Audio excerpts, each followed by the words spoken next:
Chair, staff is ready when you are. Good afternoon. Welcome to the Monday, August 10th, 2026, 1 p.m. meeting of the Arts, Culture, and Creative Economy Commission. The meeting is now called to order. Will the clerk please call roll to establish quorum?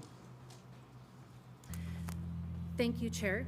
Good morning. Today's meeting is being streamed live on YouTube in English and Spanish. Please note that live captioning and translations are AI generated and may contain errors. Members, please unmute your microphones for roll call. Commissioner Carter? Absent. Commissioner Eisenberg? Here. Commissioner Hershey? Absent. Commissioner Ohabu? Here. Commissioner Roscoe? Here. Commissioner Smith? Absent. Commissioner Wallace? Here. Commissioner Winlock? Here.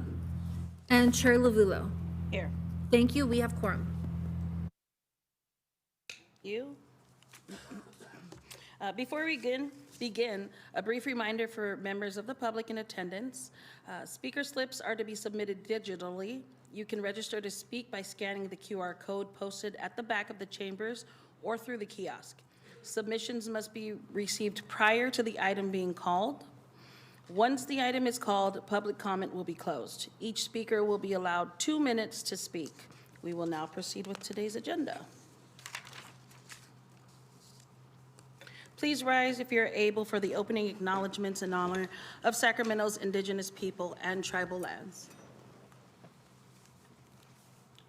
To the original people of this land, the Nisenan people, the Southern Maidu, Valley and Plains Miwok, Patwin Wintun peoples, and the people of the Wilton Rancheria, Sacramento's only federally recognized tribe.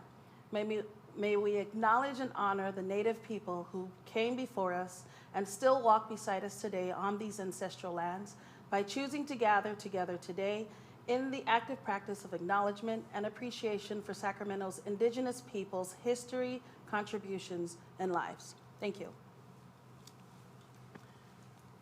I pledge allegiance to the flag of the United States of America and to the republic for which it stands, one nation, under God, indivisible, with liberty and justice for all.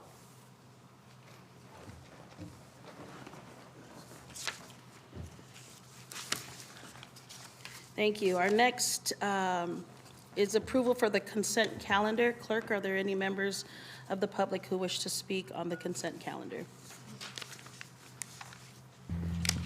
Thank you, Chair. Yes, we do have one speaker for this item. Wes? Oh, I apologize. Chair, there are no speakers for this item. Thank you. Are there any commissioners who wish to speak on this item for the consent calendar? I make a motion that we approve the arts and culture meeting minutes. Second. Thank you.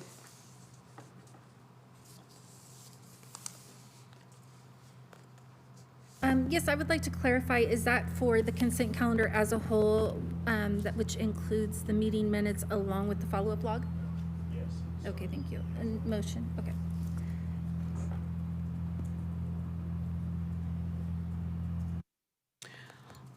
All in favor say aye. Aye. Any opposed? Any abstain? The motion passes with opposition from no commissioners and abstention from no commissioners. We will now proceed to the discussion calendar for today.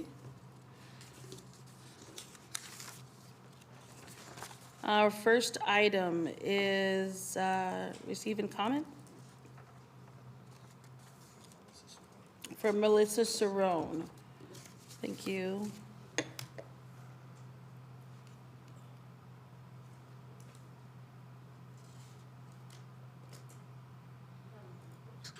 Did we lose it? There it is. Hello, members of the commission. I'm Melissa Cerrone, Grants and Programs Manager for the Office of Arts and Culture, and I'm happy to be here to do a short recap on one of our recent grant programs, which is the Creative Venues Grant. Excuse me. Is this working?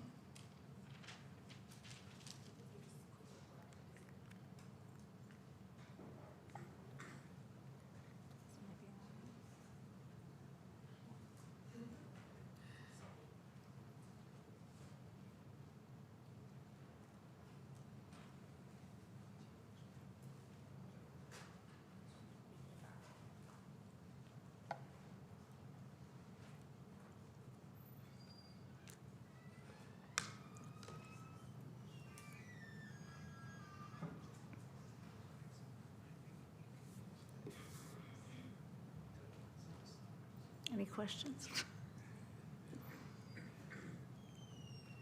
The battery died, so we can use this mouse over here in the meantime. Okay. I think, is that really the next one? Okay. So I just have to keep going back over there? Until we get the clicker back. Okay, thanks. Okay, so first I'd like to start by describing where the funds came from, what the purpose of the grant was, and what we mean by creative venue. So as we've discussed over the past year or so, the Office of Arts and Culture was fortunate to be allocated funding by the city as part of a federal program responding to the COVID-19 pandemic, the American Rescue Plan Act. Those funds have been used to support different elements of the creative sector that were profoundly affected by COVID-19 and its aftermath, effects that we still see to this day. Our strategy was to fund the multifaceted sectors that make up the creative economy, and so we supported individual artists through the Creative Growth Fellowship, nonprofit organizations through our nonprofit recovery grants, and we funded special initiatives to support arts journalism and creative businesses.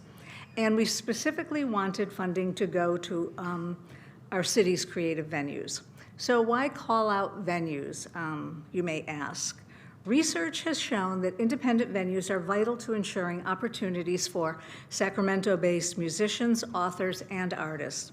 They're critical to our local economy as employers, tourism destinations, and revenue generators for neighboring businesses such as restaurants, hotels, and retail.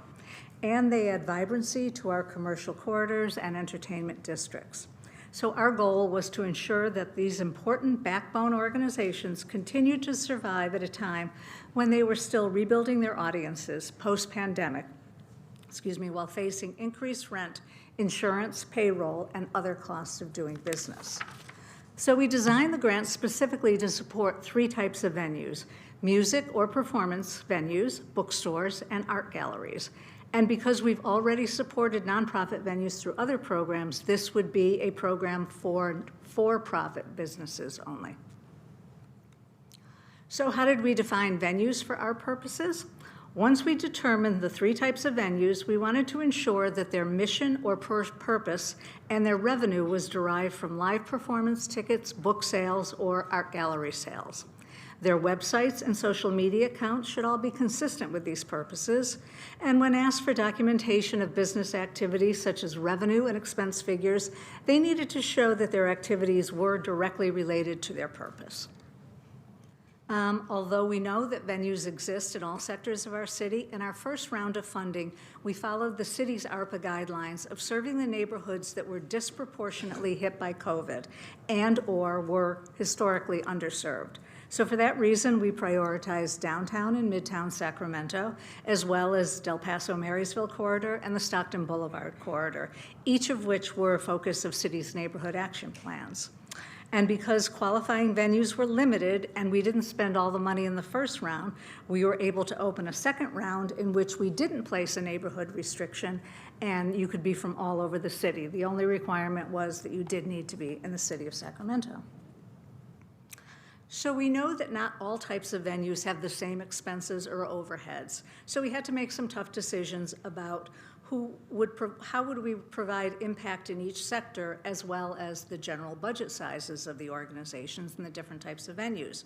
We determined that music, comedy, and performance venues had some of the greatest expenses and the greatest ability to hire artists for work, so they were eligible for $25,000 grants.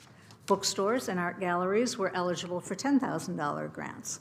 Then in the second round, we had somewhat reduced funding, so then we were able to offer $20,000 to performance venues and $10,000 to bookstores and galleries. And I'm thrilled to say that with additional funding, we were able to supplement each of these grants with an additional $7,500 to all the qualifying venues, no matter what the type was.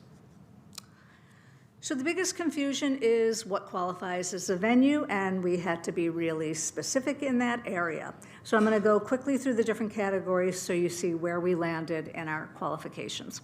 So again, you have to be a for-profit business. You needed to show that they regularly programmed original performances. They needed to provide payment to artists rather than folks playing only for free. They should have some paid personnel. There should be a paid ticket or cover charge for at least some of their events. They should advertise their schedules, and they must have currently been open for business. So they couldn't have gone dark during the grant application process, and they had to be open for business during the term of their grant. They needed to be in business at least 1 year prior to applying because it's a recovery grant, so new businesses couldn't really demonstrate a recovery need. And again, be in the city of Sacramento, and very, very importantly, they had to program local artists.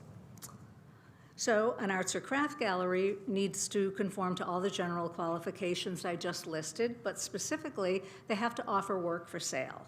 They need to support local artists or craftspeople. They need to program some on-site events, such as receptions, openings, or gallery talks.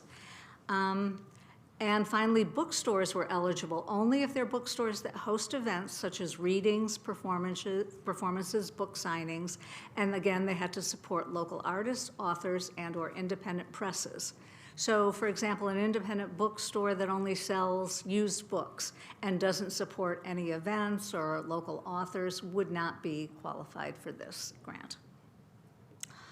We know there are a lot of worthwhile businesses that sell books, they sell art and crafts, they promote events, but we really did have to create some boundaries with these funds to ensure that we were reaching the locally owned businesses that were also extending opportunities to local artists and had been affected by COVID. So you're probably going to have questions about organizations that you might know weren't funded or couldn't be eligible for funding, and these are some of the reasons. In round one, again, we determined that we need to focus on the priority neighborhoods that were described to ensure that at least we are covering these businesses with our funds. In the second round, businesses throughout the city were eligible to apply. Other non-eligible businesses were publicly traded or international businesses such as chains or franchises, venues owned in more than one state, businesses that exist primarily for sports, karaoke, exotic dancing, fitness, schools, private homes, chain movie theaters. Again, they don't fit in our qualifications. Event spaces such as wedding sites, pop-up or temporary spaces, retail stores or cafes were also ineligible.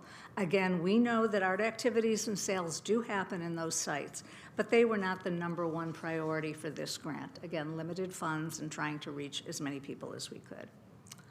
So the important thing to know about how the grant funds could be spent is that we wanted to focus our attention on the areas that supported cultural activities and those that were critical to their operations and those that would, help them rebuild audiences and attract artists. So although, for example, many music venues sell food, but we were not going to support the purchase of a new refrigerator or kitchen supplies. So here are the approved costs. Obviously, #1, venue rental or mortgage cost, insurance premiums, marketing and communication, website development or maintenance, ticketing systems, event permitting, security fees, and very importantly, support for live events, so payment for artists who are performing. So I'm happy to report to date that we have allocated $560,000 to this program. We funded 10 organizations at $25,000 each, 8 venues at $10,000 each, and an additional 4 at $20,000. At the end of the 2 rounds of programming, we had another $150,000 to invest, and we were able to offer each of the qualifying venues additional funds to support their work.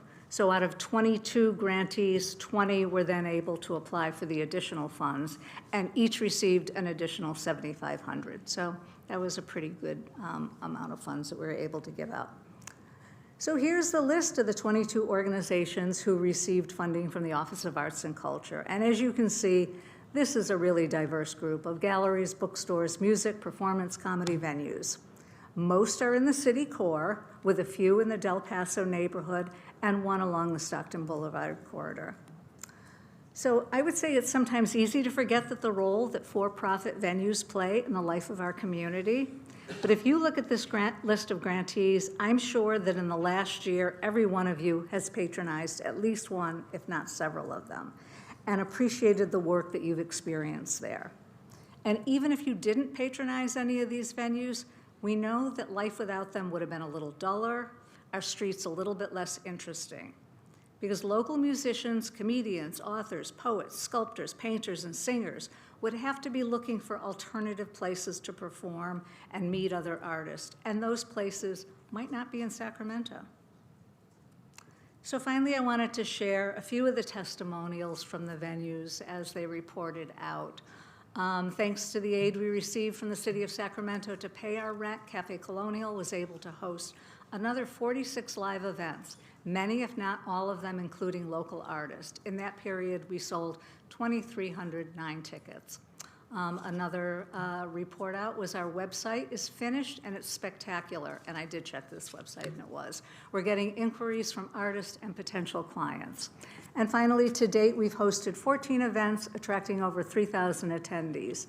These events provided employment opportunities for more than 30 local artists. What we learned was that rent, utilities, insurance, and payroll costs were the most pressing needs for venues to spend their funding.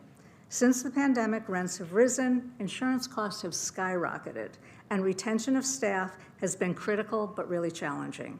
So these funds provided breathing room for basic expenses and allowed them to make upgrades to their websites and marketing materials and pay artists for gigs, performances, and speaking engagements. So finally, I want to acknowledge and thank my colleague, April Bryce, who's done a tremendous amount of work seeing each of these grants to completion, and also Manny Lynn Timoteo, who provided a lot of administrative support, both during the development and contracting. Couldn't have done it without them. And I'm happy to answer any questions if you have them.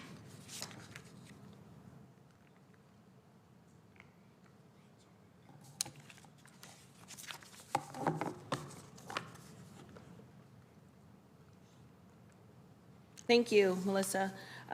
Clerk, are there any public comments for this item?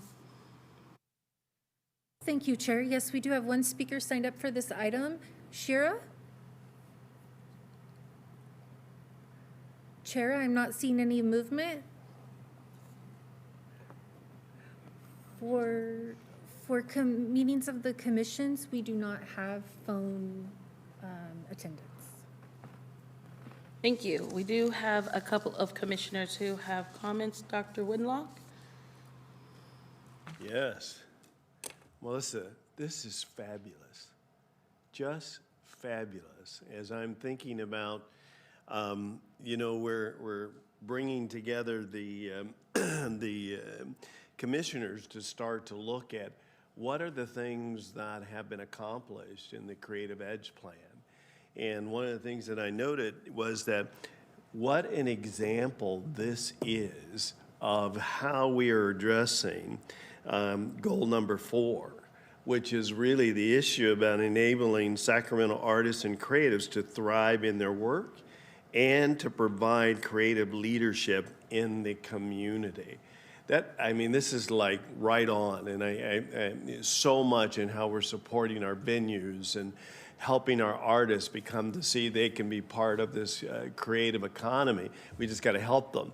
in getting there. But I just wanted to comment how important this is, that one of the things that I'm hoping that the ad hoc will be able to do is to point out how we are addressing, how we're dealing with these goals, how we're making arts and culture such an important part within this this city. So I just wanted to say, I just want to commend you and the staff and how this is put together and how the details kind of help us see actually the working of how we need to make it happen, because it's one thing to say we want to support them, but how are we? What does it look like? How do you support them to get to that next level? But just bravo. Thank you, Dr. Winlock. Next speaker is Commissioner Orozco. Hi. I kind of wanted to first echo Dr. Winlock's words and saying that this is such an incredible program. I think that the attention to detail is just wonderful, and I think it really supports the idea of how to support artists, and I find that admirable.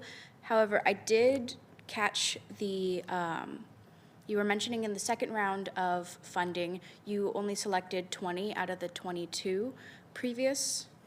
Yeah, I was just kind of wondering, like, was there an exclusion process or something? No, very good catch, and I'm happy to answer that.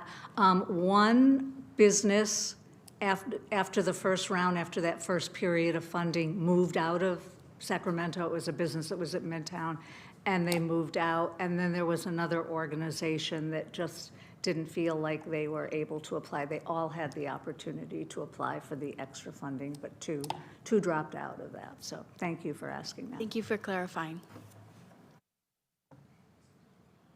Thank you, Commissioner Wallace. Thank you, Chair. I just want to commend the staff for doing something that I think we've been trying to do and do more of. And it's just evident across all of the programs, which is not be sort of decouple our reliance on the nonprofit model, because there are lots, first of all, nonprofit administration is onerous, and artists don't, their time is not best spent in that context. And so anything that we can do to partner with other models is appreciated, and I know that it's given opportunity to folks that have been frustrated for some time, so great job.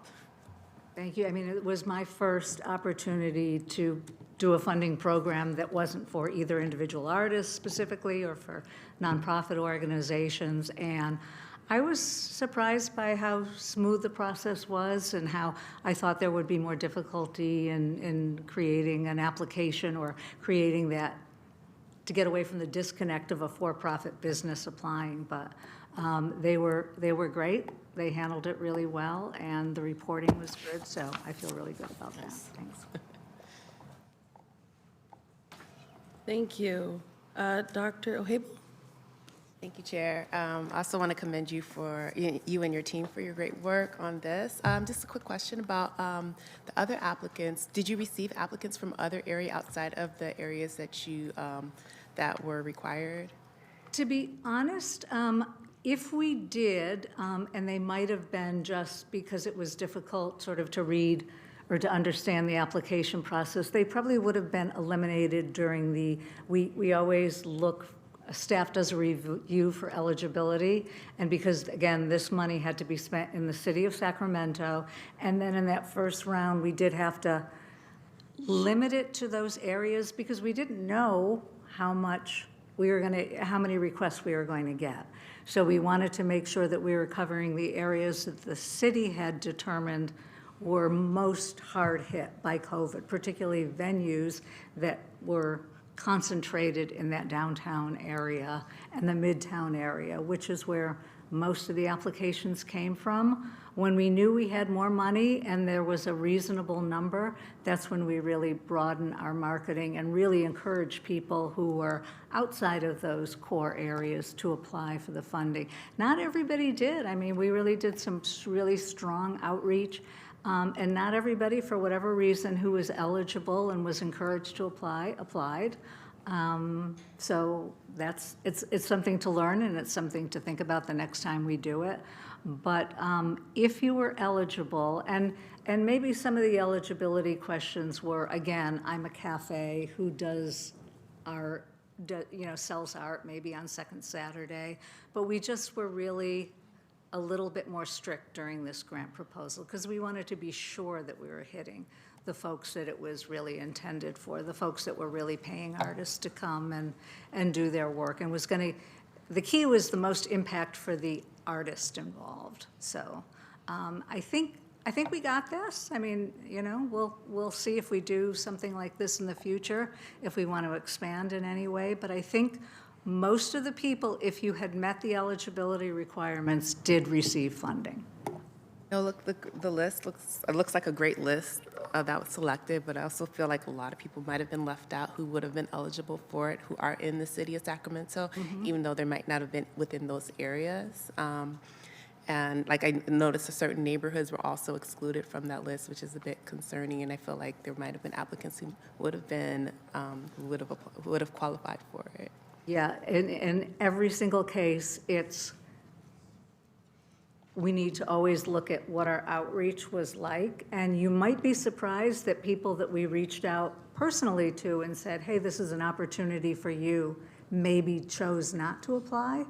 But that doesn't mean that our list or our outreach got to everybody, because maybe some venue owners don't pay attention to our newsletter or the work that we put out. So going out into communities, putting out flyers everywhere we could think of, but it's always something to learn, because as you saw, most were in that center corridor. A few, and I think we did a pretty good job getting a few on Del Paso Boulevard that were eligible, but other parts of the city clearly we didn't get. So that's always something for us to look at in the future. No, like this list is definitely great. I'm really happy for the applicants who qualify. Thanks for that comment, though. Appreciate it. Thank you. A quick question, it may be a dumb question, but I noticed that the venues are music venues, bookstores, and art galleries. What would they do at a bookstore? Oh, bookstore, I mean, you would be surprised. I think I showed you in one of the slides, it was Amatoria Books, which is a Yeah, bookstore. that was the They do first a one lot I of was- live performances there. They have music performances, but they would also do readings of local artists. So poets could come to a bookstore and create events for poetry. Bookstores also are, especially independent bookstores, are much more likely to sell works by local artists.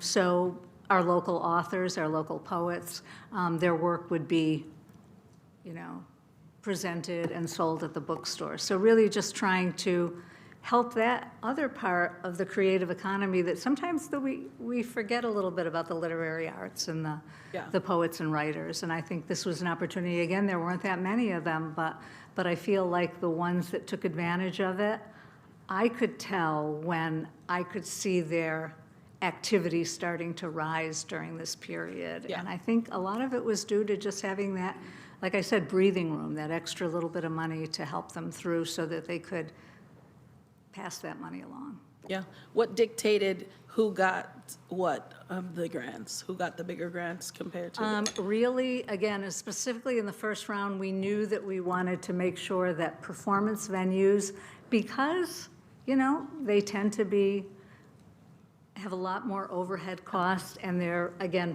presenting a schedule of artists that could be really robust, and they've got to pay for all of those artists that come in. And so we did offer them more money because, again, they had a higher percentage, and they also had more of an ability to bring in artists and support them. So it was just a choice that we made. Whenever you're doing a new grant program, you have no idea how many people are going to apply. And you've got a finite amount of money, and you've got to set your boundaries at the very beginning. And I think we did a pretty good job, and particularly having that extra money at the end to give everybody more money to support their work was a gift, I think. Oh, sweet deal. Yeah. Thank you. Anyone else?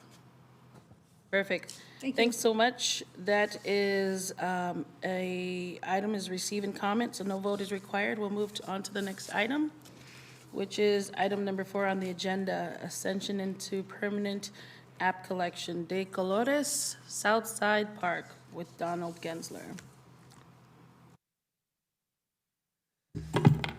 All right, terrific. Thank you, Chair Lavulo, Commissioners. My name's Donald Gensler. I'm the Art and Public Places Manager. It's a privilege to be with you again today.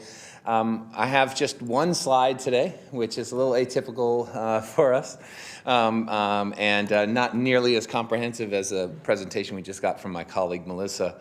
But I have a really quite a wonderful opportunity to share with you.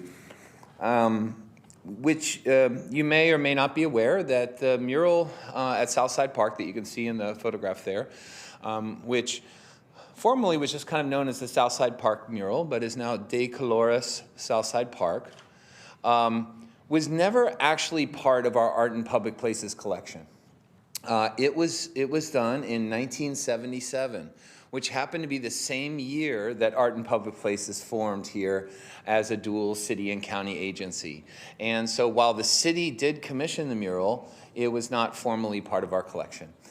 Seemed like a minor procedural oversight, but there was a lot of question about who was to maintain it and do those types of things. So I've been fortunate enough to have the opportunity to work with Stan Padilla. Stan's here today. I'm going to bring him up in just a moment. And some other folks that did play a role in that original mural. And we talked about the mural needed an opportunity for some restoration work. There's also been 2 wonderful exhibitions, most recently, about the RCAF, and one of them very much featured this mural. So there was one at Sacramento State University, and it was really quite a terrific exhibition there. And then also at the Crocker, which I believe is still up, and about the RCAF and their work. So they've been a very integral part of our culture here in Sacramento and really throughout California. And so it seemed like the appropriate time to accession this work into our collection and then do a repair process that also, when I was talking with Stan, and he'll talk a little bit more about this, a big part of the work of the Royal Chicano Air Force was their involvement with community, their involvement with their kind of groups, but also larger groups, bringing political issues and other issues to the forefront. And so Stan really brought forward this idea that, hey, I don't want to just go repair the mural. Is it possible that we could also do some teaching and programming and things that would go through with it, and then do a rededication of this landmark mural. And we're really excited for that opportunity. We were able to determine the funding allocation and able to move through with it. So I'm really excited for that. I will say that, just so you know a little bit about our accession process, when we do a project, you don't often see us come up and say, okay, this is the accession number for this particular work, because once the artist finishes that piece, and we then send them an email and say that the city has now accepted this work into its collection, we then own title to the work. It just then magically receives an accession number from our office. So it's not normally this process. The difference here being it was not a project commissioned through our Art and Public Places program, but it was a city commissioned project. So we are formally assessing it into our collection. Couple quick things before I bring Stan up. Much more interesting to hear from than me. But a couple quick things I want to highlight for you and for anybody listening or watching here with us today in the audience. This process will include an opportunity for people to apply through a request for qualifications to apply as a student volunteer. And you would be a student volunteer. We're trying to figure out if there'd be a small honorarium that would go along with that. You would be a student volunteer to Maestro Stan Padilla and some other select artists who will be carrying out the actual repair work. But we thought this would be a really wonderful opportunity for those folks that would like to learn directly from Stan and from some of the other talented professional artists involved, and also be part of this process. That will include approximately three online workshops and in-person workshops as well. And we hope that a call to artists will go out in the next few months, and so that during the winter, there'll be an opportunity to start to do that teaching with this cohort. There'll be spaces for about 10 student volunteers. And then probably about March of 2027, we would look for the group, both the student volunteers, Stan Padilla, and the group of artists and assistants to come out and really do the repair work, and then to line up with an event, a 50-year event, hopefully with some other things going on here in Sacramento in 2027. So with that, that gives you a little bit of overview. You see here, we've got a number, tells you a little bit about the mural and where it is. With that, I'd love to bring up Stan and have him tell you a little bit about his passion for this and the mural itself. Stan? Terrific, thanks. Afternoon, everyone. As one of the elder statesmen of the RCAF, it's gratifying to be able to represent the group in this era. We began in the civil rights era in the late 60s, developed ourselves. We took a radical turn at that time in which we chose the nonviolent path. We came from a different way of life, but we all made a turn around saying we were going to take a nonviolent, creative approach to art and art making and social change. And so that's what we began. It was a magical time. It was a wonderful time. And so this mural came out of, in the early 70s, we had already established ourselves, but we were asking ourselves the question, where do we belong? What's here for us? Where are we in the city? You know, where do we find ourselves? We chose Southside Park. It was not always the cultural park that it is today, but it was somewhere we could go. And this mural then grew out of that. It grew out of the complexity of the times that we were living in. I might take a side note to kind of define something maybe for everyone. This is a classic Chicano mural. We are differentiated from Latino, indigenous, I can't even keep Latinx. All of these aspects, we're not all the same. The Chicano is not a racial organization. It's an organization of consciousness, of awareness, of inclusivity, of integrating, teaching, learning, mentoring, learning from one another. We still continue in that path. So this mural then comes at a time when this is the 50th anniversary of the founding of the RCAF. This year we went through 9 separate exhibitions throughout the entire region, then meeting at the keynote of the Crocker Art Museum to reflect, to be accepted, or I forget the words you use. It means a lot to be a part of this because we've been working on the edge and it took us 50 years to get on board. And that means a lot because we're not only trying to make art, fulfill our own artistic professions, but to make a lasting legacy for the future. So this whole project is, yes, it's a legacy process. We're looking back, we're taking the best from the past, bringing it forward. But for me, the most exciting is this moving on, this mentoring, I've watched murals get popular in the whole region. It's a mania all over the world, actually. I am very concerned of the fine art of muralism, materials, techniques, the development of ideas, the meaning and purpose behind it all. Mural, from my perspective, is not just a big wall that you paint on. It's a social dialogue. It's an agreement with the community. It's a conversation. It's a working together. And that's what I want to share with young people. So this mentoring program, as Donald mentioned, will go over the wintertime, putting out a call to all communities. I want to work with every community that I can, and the diversity of instilling this sense of professionalism, this sense of inclusion in your community, imbuing your community with positive ideas, images, so forth, and then moving forward, and then, if time allows, in my lifetime, to continue this mentoring on for those who begin this process. You know, that it's planting of a seed, it's a regermination of an RCAF vision. It was always been our vision to teach. We're all family people, we're all educators.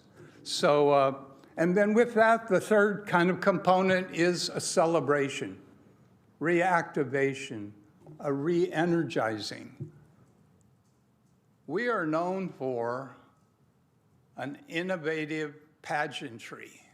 We engaged in our festivals who we were, and I want to kind of go back to that, because in the protest, in the social activism, I'm seeing a very, boring activities. This just dialogue. But, you know, integrating the arts, social activity, meaning, purpose, family, color, and that's kind of the celebration of this. Again, we have another organization. The RCAF basically is a mythological organization. We no longer have a 501(c)(3). We don't work like that. We work as a family, and we do it because we want to do it.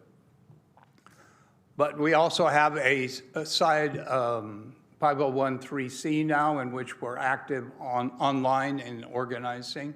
And we want to bring everybody together into this new, and that includes you and all of the city and all of us, into what if we put on something really inspiring for our city, for everybody, inclusive for everyone, with color and lights. That's what, I will be your public face. I will be the public, I will be accountable for everything. So anyway, I don't want to go on and on.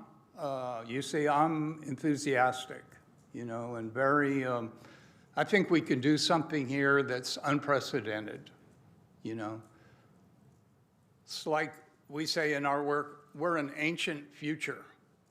We take the ancient principles, but we apply them in contemporary terms for now. So with all that being said, if you have any questions or... Yeah, that was awesome.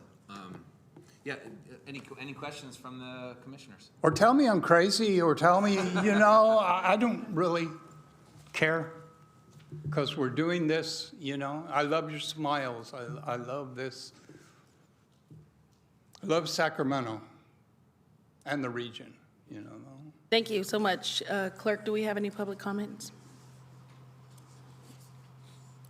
Or speaker slips? Thank you, Chair. There are no speakers for this item. Thank you. We do have quite a few commissioner comments. I did want to ask, I had to actually look up accession. I don't know if everybody else knew what that meant, but I had to look it up. And accession means the act of reaching a high position of power, joining an organization, or adding an item to a collection. That's what we're doing, right? Yeah, it's that. It's number 3.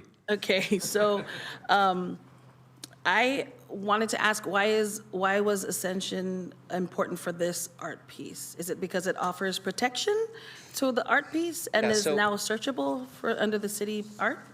Yeah, so as you know, we manage through the Office of Arts and Culture the Art in Public Places program.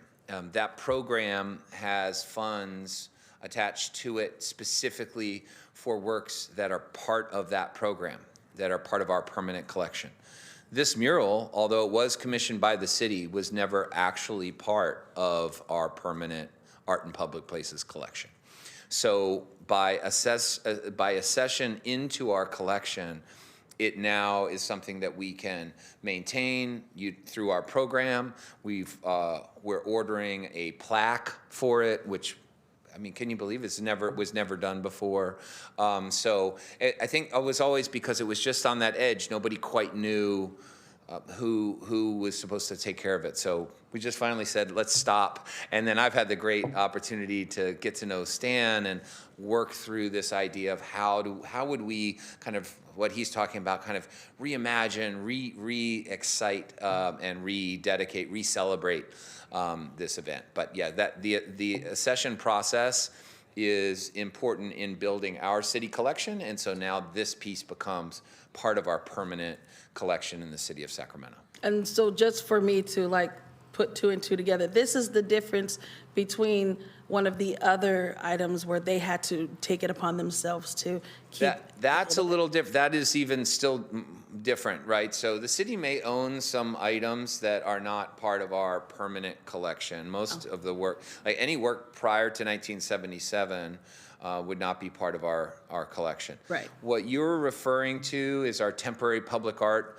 policy and program, and that's where somebody can come in from the outside and say, I want to do something on city property. Now, where that could be similar is we could decide over time, okay, maybe that piece should be accessioned into our collection.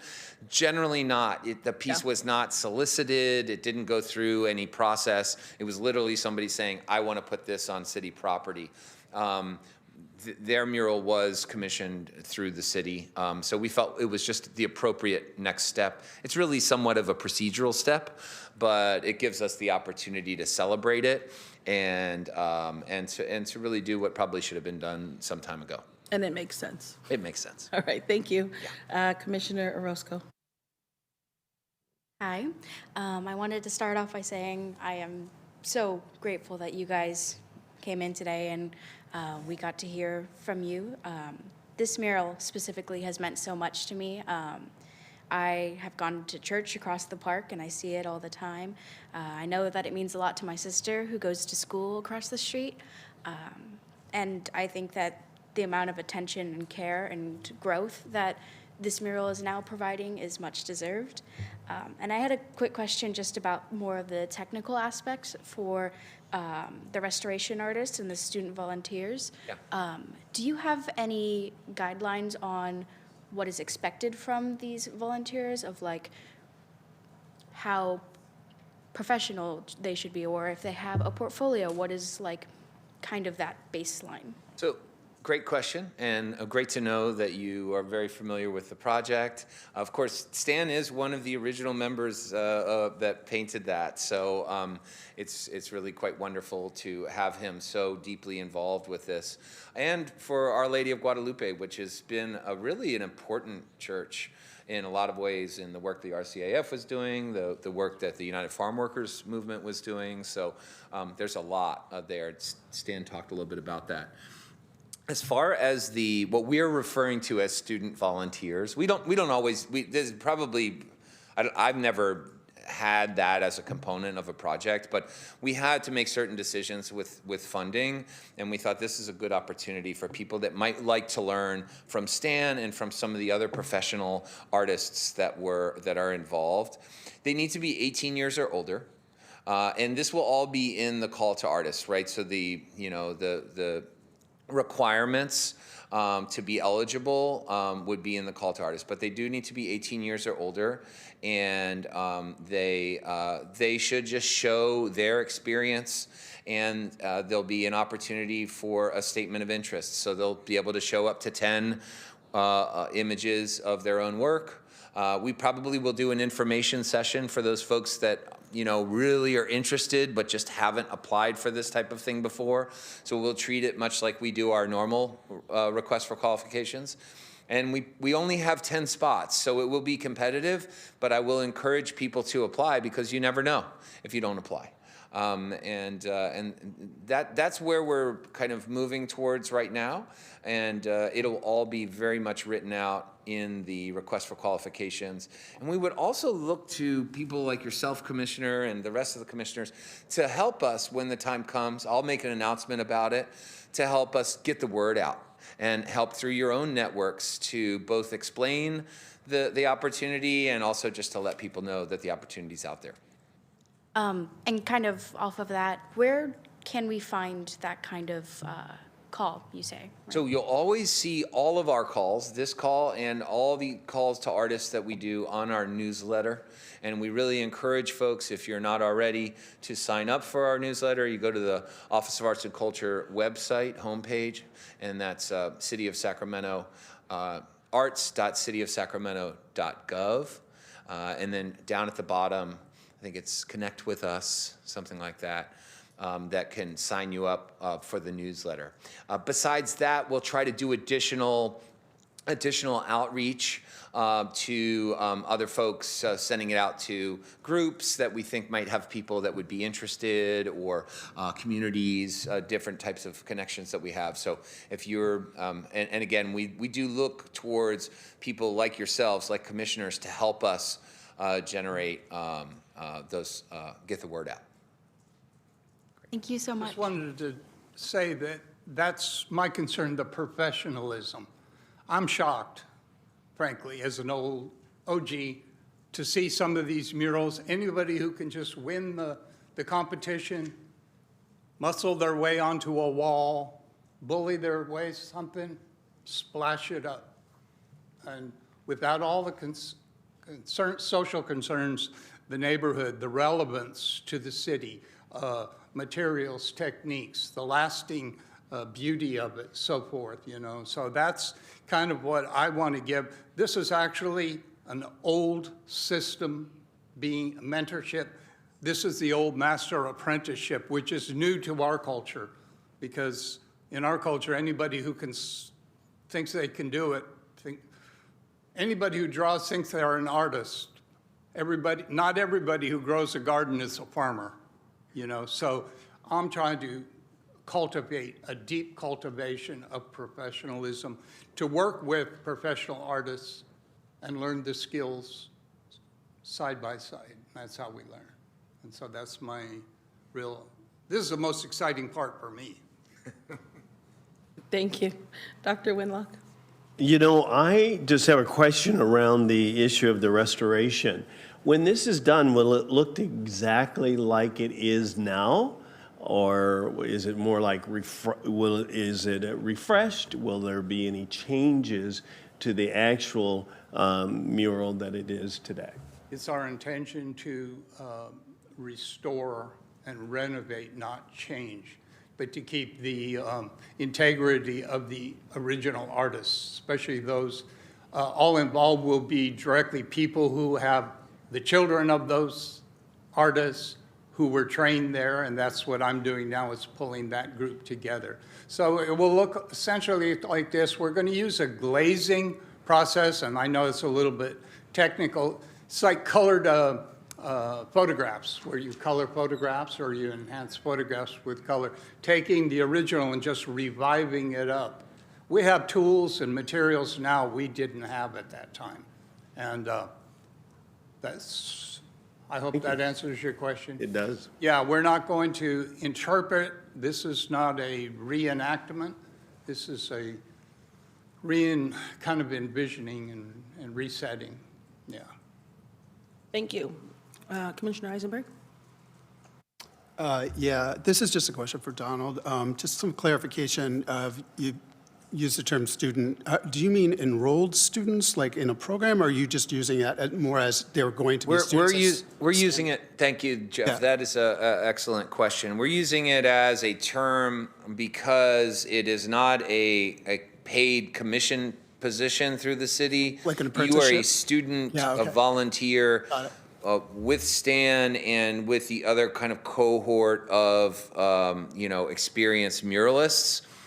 And also what he's getting to, and this will be, it's going to be rigorous. I mean, he's going to have some expectations for people. So we want people to sign up and be interested, but recognize that you're going to be expected to come to each workshop, participate, learn, because, like he's talking about really understanding when you're painting a mural, you're doing it, you're understanding the wall, you're understanding the community that you're living in, you're caring about those things, other aspects of mural making. So yeah, they could be it is possible somebody could be a student. I think we are going to just be dealing with adults, 18 and over. Okay.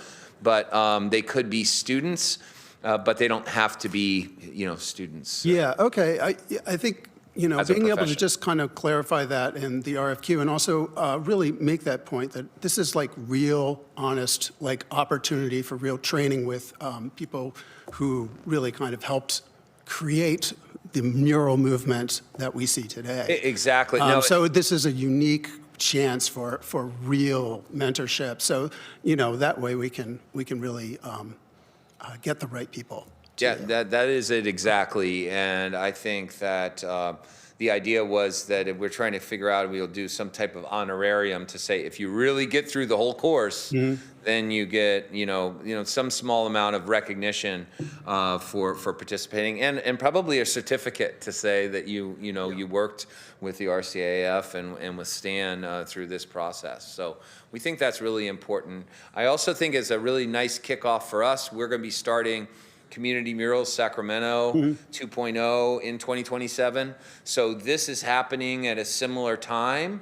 And that Community Murals program that the city will run, really takes a lot of this kind of historic process, this idea of the apprentice, working under a lead artist and learning through that process. And it's not to say that apprentice can't be an incredible artist themselves.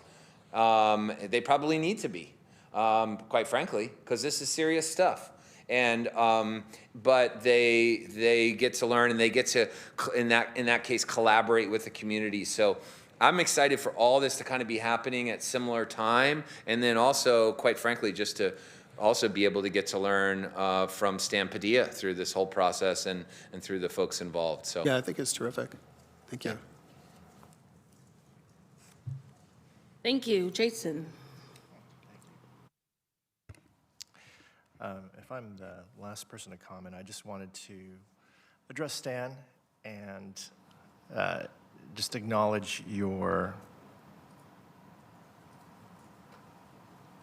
influence and your care for community, your role as a mentor, as a leader, as an inspiration to so many others. It really is an honor and a privilege for our organization to be working with you, to be learning from you, to be alongside you in this part of this journey for RCAF. So thank you for everything that you bring to our community. Thank you. This item is a motion to pass. Can I get a motion? I motion.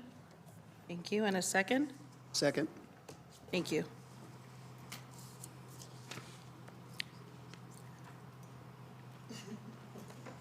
I've got a motion by Commissioner Orozco and a second by Commissioner Eisenberg. All in favor, say aye. Aye.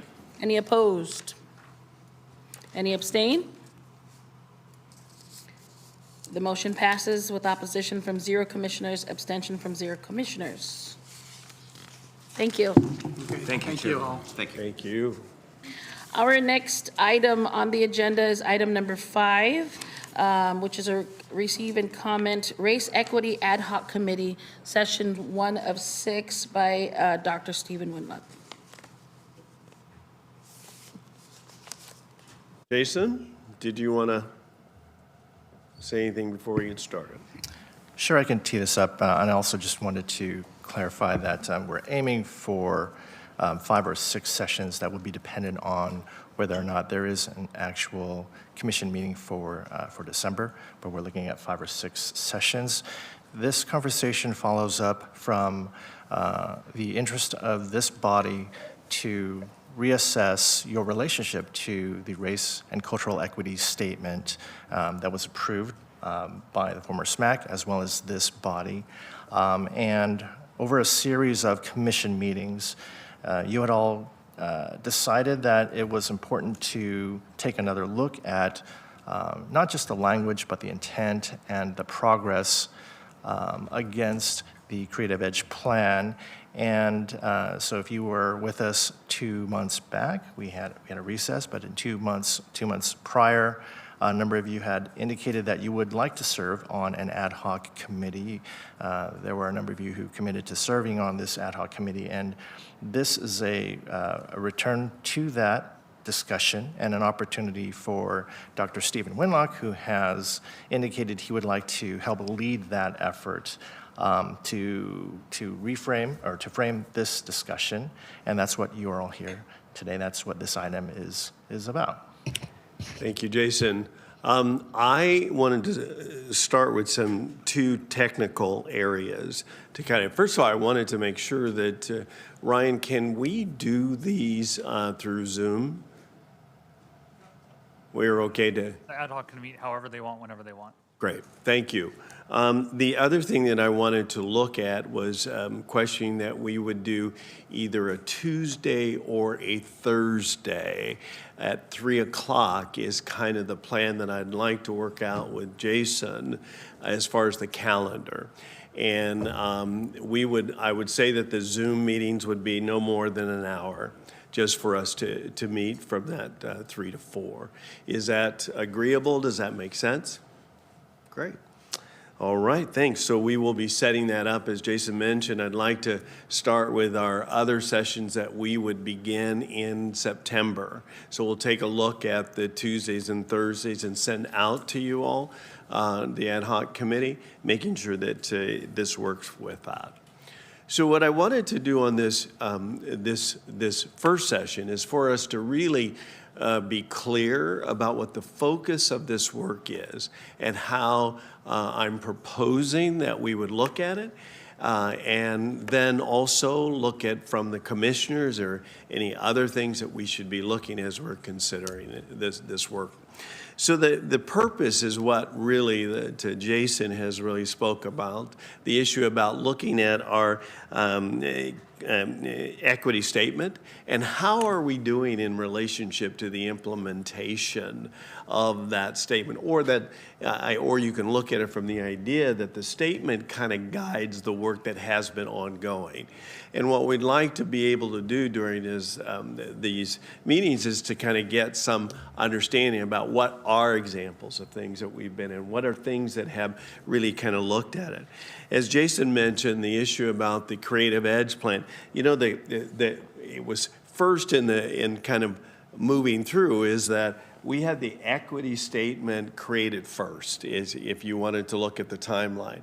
From the equity statement, as then when we went into creating the creative plan, the actual equity, the Creative Edge plan, was to address some of the issues that were outlined in the equity statement, if that helps in kind of understanding how the timeline kind of looked at that. So the purpose of the ad hoc, and I would like to make sure that we're doing this as a joint fact, the commission and the staff in the area.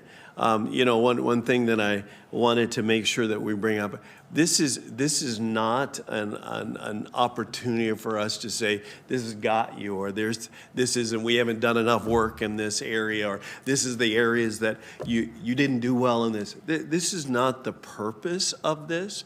And I wanted to publicly make it very clear. This is not a complaint time that we're looking at. What we're doing and what we're trying to look at is there has been a lot of outstanding work as we have kind of outlined when we did the equity statement. And God, that was it's hard to believe. Was that 15 years ago? Or I tell you, I was younger. But as we were Yeah, was it 10 years ago? 10 years ago. And you think about the 10 years that during this time, there's been a lot of work going on. So as it addressed and then guided by the creative ed. So we also see it as a way to also help our commissioners understand some of the history, some of the things that have gone on. So as we've kind of looked at this. So the purpose of this is really for us to come together as a team and really, one, outline what is the outstanding work that has been happening. I mean, we saw two things today that really kind of show the work that's going in making sure that our cultural edge plan is in life and it's working and we're working around this. I mean, we couldn't have asked for two better examples today. The vineyard, as Melissa did for us, and Don's working on the issue about the permanent collection and including our South Side mural. That's exactly what the work needs to be as we talk about the cultural area. So what we want to do with this ad hoc is begin to start to look at what that looks like. I made some notes that the piece about here that we're going to look at, there is some alignment that we want to look at the Creative Edge plan. You know, it had 6 goals. What's been some of the progress that has been done in each one of those goals? I think that that's important to look at. You know, when I think about, like, for instance, goal 1, I've been very much involved in education, as you all know, for 100 years. I'm dating myself just a little bit. But I have been so proud about this goal in the sense about how we have been moving over these last 10, 15 years about arts and culture and art education, not only just from the school districts piece, but there's been a lot of movement that has been done from the city in the sense about supporting our school districts in the region. We need to bring that out and look at it. You know, I think about one example is the issue about that we did $1 million grant. That was a joint grant between the school district and, Sacramento County Office of Education and the city of Sacramento area. And that whole $1 million was to work with our art organizations. We picked 25 local art organizations and developing their work in the education of art with our school districts. So whatever their area was, we actually gave to them $20,000 for their education, quote, department in that particular local area to develop how they were going to do their education of what their entity was and their ideas were to help our school districts include that into art education. That was a major, and Melissa, again, timeline, how long ago was that? 7, 8 years ago. We gave to the school districts, each school district, $25,000 to enhance their own work in arts education. And what they needed to do was to use that. How were they using those dollars to, one, they had to strategically plan out their arts education strategic plan, how they were going to implement. And, you know, just doing a strategic plan requires the community being involved. All of those people are about. So the $25,000 was used in the school district to support the development of those plans, which are great. So we would bring our local art organizations and also our school districts together. We must, in the year that we had the grant, we brought them a couple of times a month. And they would then discuss what it was in those local art organizations about what they could do to help the school district. The school district would talk to them about things that they would want from certain art organizations. It was brilliant. It was a wonderful time. But that is one of the things that we brought together in making sure that Goal 1's there. So those kinds of examples are what we want to make sure that we're highlighting, we're aligning, we're kind of showing those areas. The other part that I mentioned is that we want to, the ad hoc committee needs to present data, okay? You can't do anything without showing your data. But that data is going to be in a lot of different ways. You know, one of the goals that we talked about is Goal 5, celebrate and infuse all Sacramento neighborhoods and districts with arts and culture. So what's the data that shows that we've been doing that? Because that's really what we need to show, our different diversities, our different groups that are a part of that. So there should be a data component to show what kinds of things. How have we gotten into some of our, as the equity statement kind of mentions, about making sure that we're getting into all of our diverse communities, that we get into the different areas, the different learning, like learning special needs area was a community that we listed in the equity statement. So what have we been doing then? Who we've been supporting? That's the kind of work that we're looking at. So is that over these next 5 sessions, it will be for us to have some discussion. So I just wanted to open it up for your discussion and anything that you think. Is this a good direction? Do you think that, or is this things, if we were to, are there other areas that we need to be exploring? Commission. Thank you. Do we need to ask for public comments on this? Okay. Clerk, are there any public comments? Thank you, Chair. We currently have no speakers for this item. Thank you. We have plenty of commissioners. Commissioner Wallace? Thank you, Chair. Great intro, Commissioner Winlock. I am stepping aside and letting the new generation work on this, but I wanted to offer some thoughts as you guys move forward.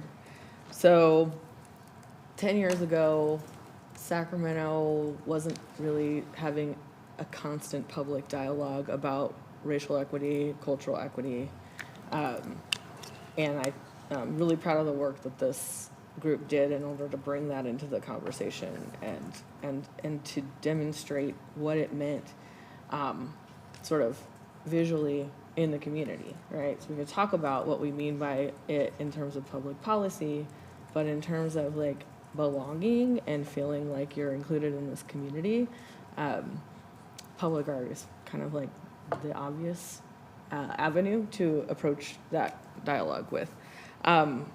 But it's something that Maestro Padilla just brought up was about including the community in that conversation and making sure that the work that's being presented is also reflective of the needs and the interests of the people for whom we're doing this work.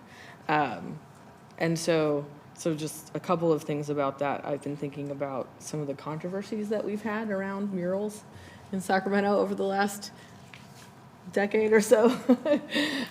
So one of them was around pay equity, and I think just sort of thinking about, does it make sense for the equity statement to also include economic justice as like a focus, and then like anti-displacement. So like what can we do around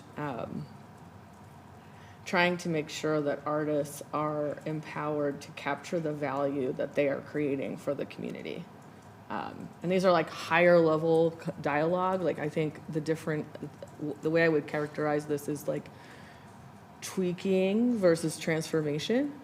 And what can we do to take the race and cultural equity statement and use it as a vehicle of transformation? If I could clarify just a little bit, Maya. Part of me says that what's also going to be happening for the ad hoc committee is that they're going to, because of this work and what they're going to be looking at, is where should we go from here?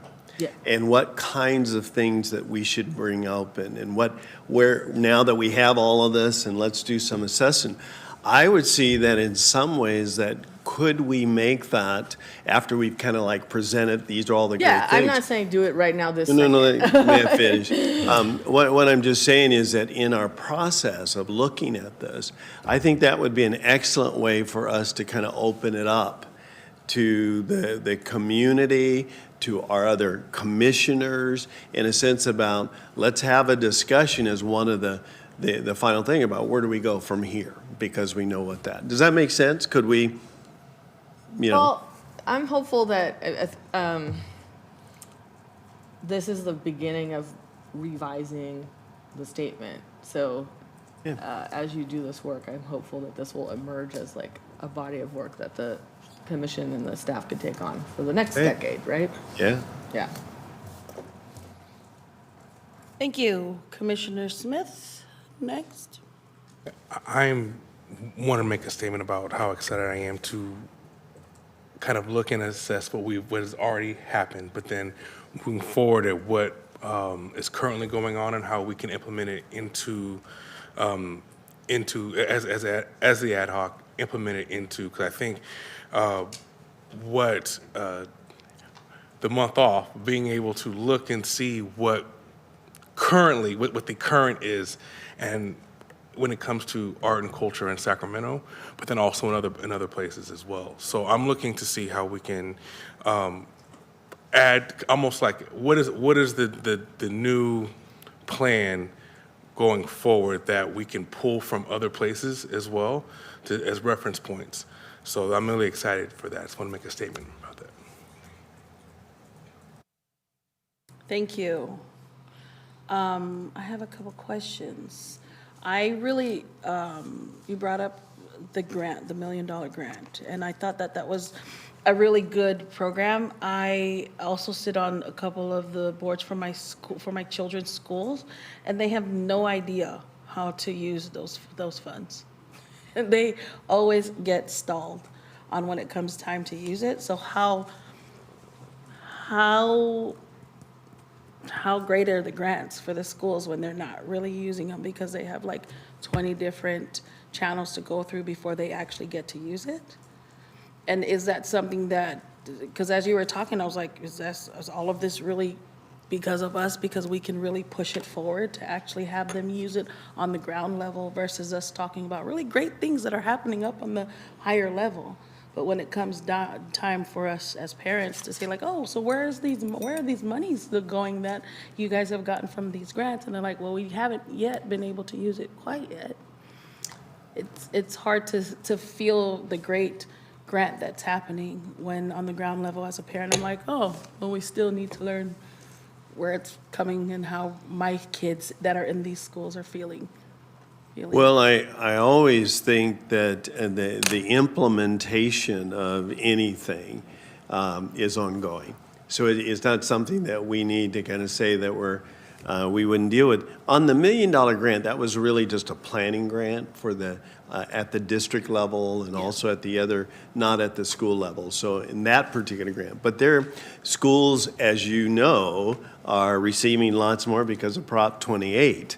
They're receiving lots of money, and schools do need guidance about how to use it and how to implement it to make sure that it gets down to kids. I have to tell you, that is the work that's going on now. And in our school districts, in our county office of ed, all of that is how do you make sure that you're implementing the dollars that are coming to you, and it's really happening. So, you know, and with your school district, I know they're very much in your Natomas or Sacramento City.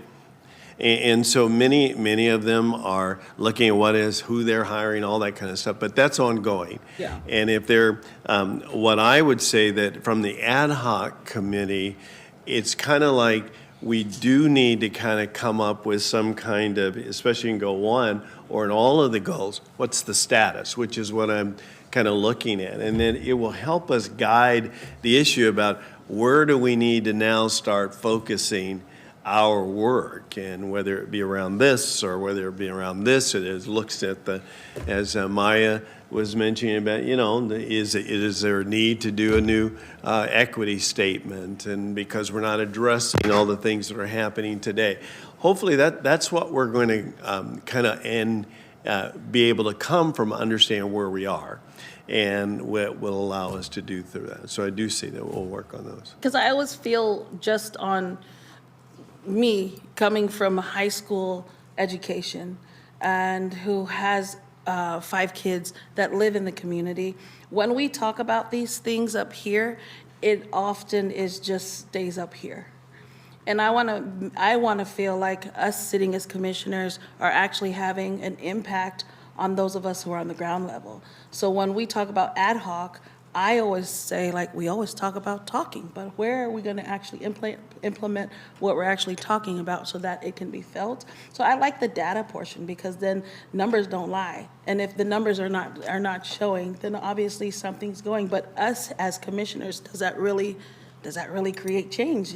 Because we're just offering advice, right? And it's still up to the city to take that advice to say, yes, we can do A, B, and C.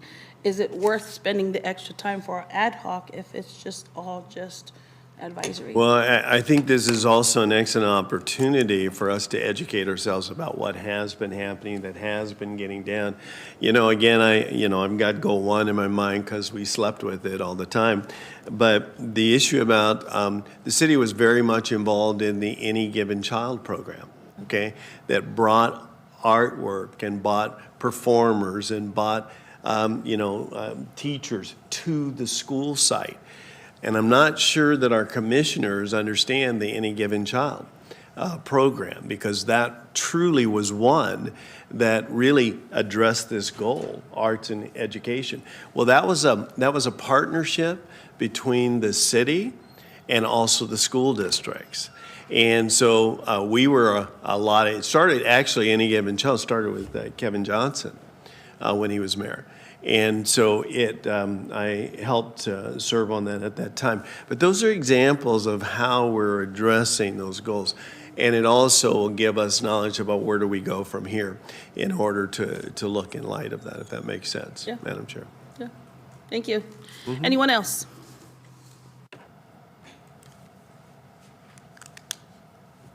All righty, that is a receive and comment. Let's go on to the next item on here. It would be director's report. Jason?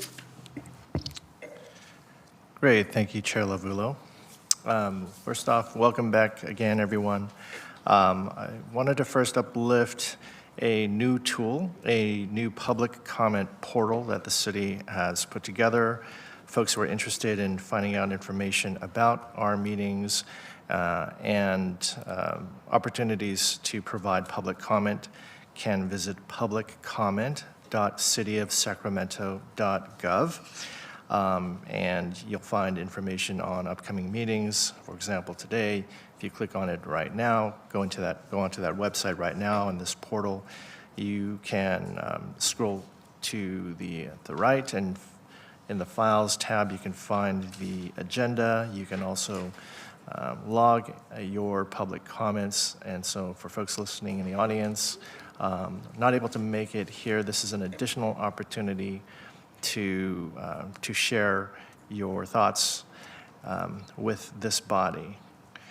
I do have a few updates from the Office of Arts and Culture. The 808 O Street location, the City of Sacramento Convention and Cultural Services Department has subleased 9,000 square feet at this location. It was formerly the Capitol Athletic Club. The purpose is to really turn it into a vibrant hub for Sacramento's creative community. This location is in the heart of downtown and really presents an exciting opportunity for arts and cultural activation. We're looking at weekday hours and weekend hours. There are 2 available spaces. One is a large hall. It's suitable for performances, workshops, and events for up to 100 folks, and a community room. It's a 1,300 square foot room with wood floors and mirrored walls, suitable for dance or theater classes, workshops, rehearsals, or a gathering space for up to 50 folks. So we're now soliciting letters of interest from local artists, cultural organizations who might be interested in this space rental. And we're asking interested parties to submit a letter of interest form online by the end of this month, by the end of August 31st. You can go to our website, arts.cityofsacramento.org, and there will be a webpage dedicated to the 808 O Street opportunity. So if you are interested, please do go online and submit your letter of interest by the end of this month. We are also seeking proposals for providers of organizational professional development services. We're looking for, the Office of Arts and Culture is looking for consultants, trainers, firms, or organizations to design and deliver high-quality professional development opportunities. These are for Sacramento-based nonprofit arts and cultural organizations. And the purpose of this initiative is to provide valuable tools and resources to strengthen organizational capacity and long-term sustainability. Proposals for this opportunity, they are also due at the end of this month, and they must be submitted through our online submission portal.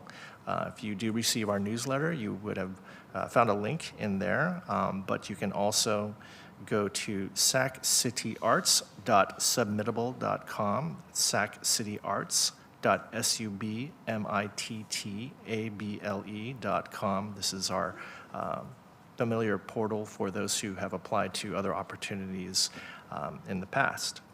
I also wanted to share that, again, right outside of these walls at the Robert T. Matsui Gallery is a current exhibition, Liquid Memories, an ode to the waters of Sacramento.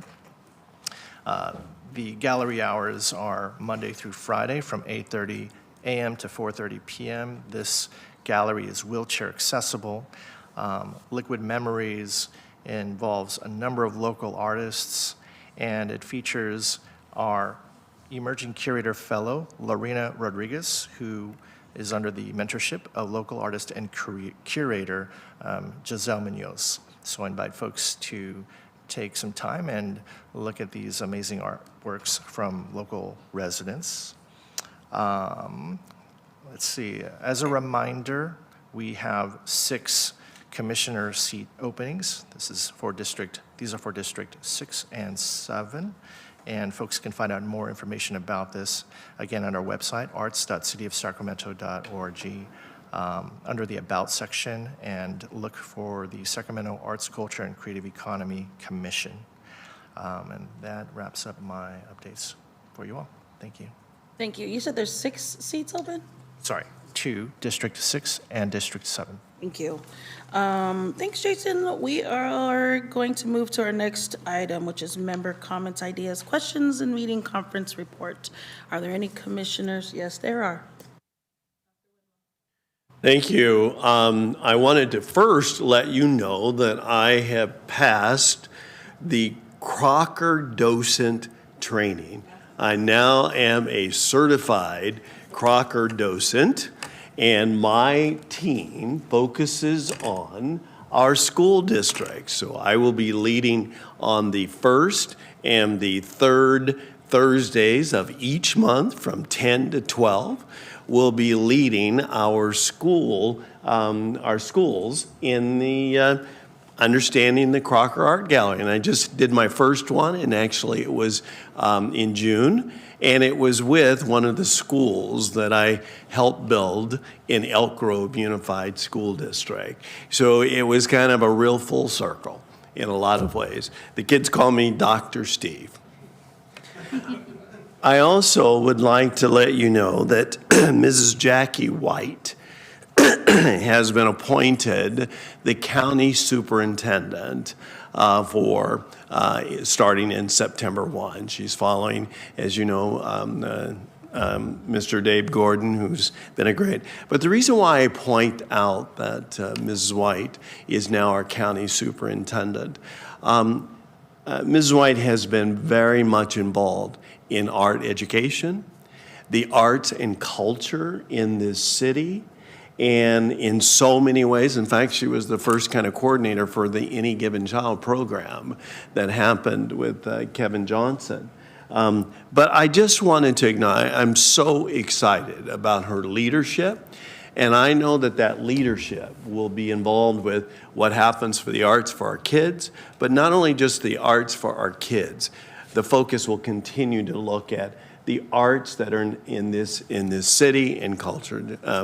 I couldn't be more excited about her leadership and her being appointed to our county superintendent position. Thank you. Commissioner Smith?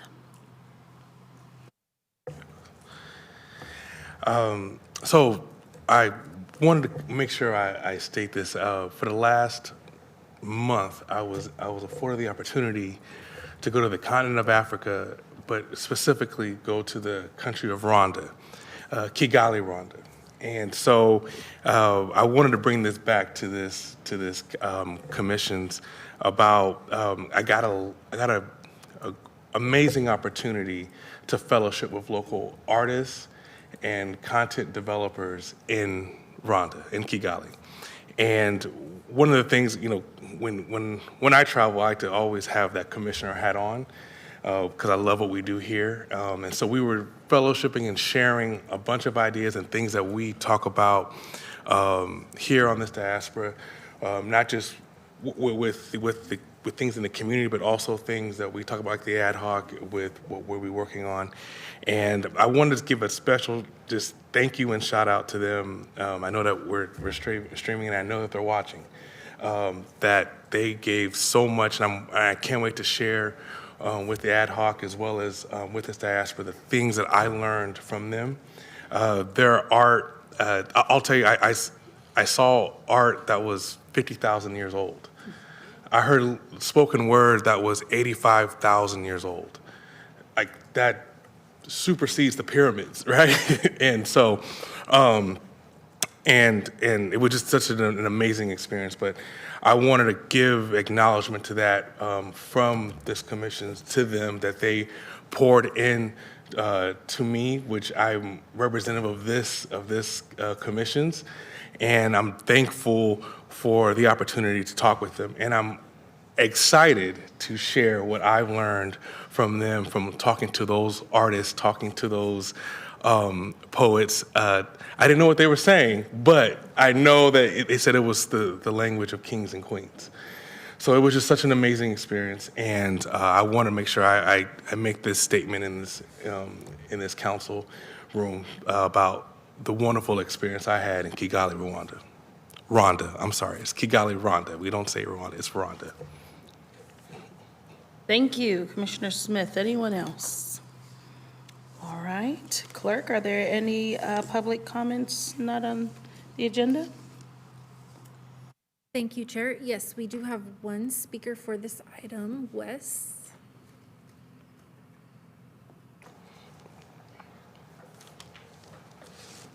Hi. My name is Wes Sams, and I'm the lead organizer of Sacramento's City of Trees Parade. We are a spectacular celebration of the diversity, art, music, and culture of Sacramento area. Our free parade brings 20,000 people to downtown and Old Sacramento each year, and we're a small nonprofit of completely unpaid volunteers, including myself. Ever increasing and arbitrary fees from multiple city departments are making events like mine impossible or forcing us to move to more supportive municipalities. The City of Festivals grant, which is offered in the downtown area, has not grown in years alongside these increases. Our city permit fee has increased from $1,000 to now $1,776 per year. SAC Fire more than doubled our fees last year and are now charging $600 to send them 3 emails. And we had to pay about $1,000 just to get an estimate on fire costs that we never actually got. Last year, SAC PD increased our services bill from $9,000 to $14,000 for the exact same route and timings, and I was notified last week that PD is adding an extra hour of travel time per officer for each event. That's $122 per officer times 22 officers for my event, and that's just for them to drive to work. These fees and increases are being imposed arbitrarily, I would argue, without public hearings and without city council approval. And events like ours are moving to Rancho Cordova and Elk Grove, where they offer free city services and even additional cash help.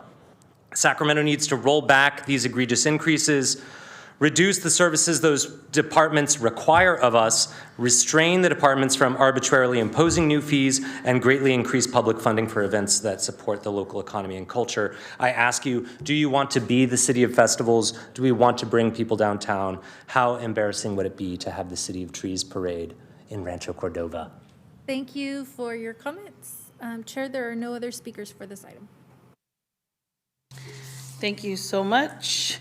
This concludes our agenda today. Thank you, everyone, for your participation. Meeting is adjourned.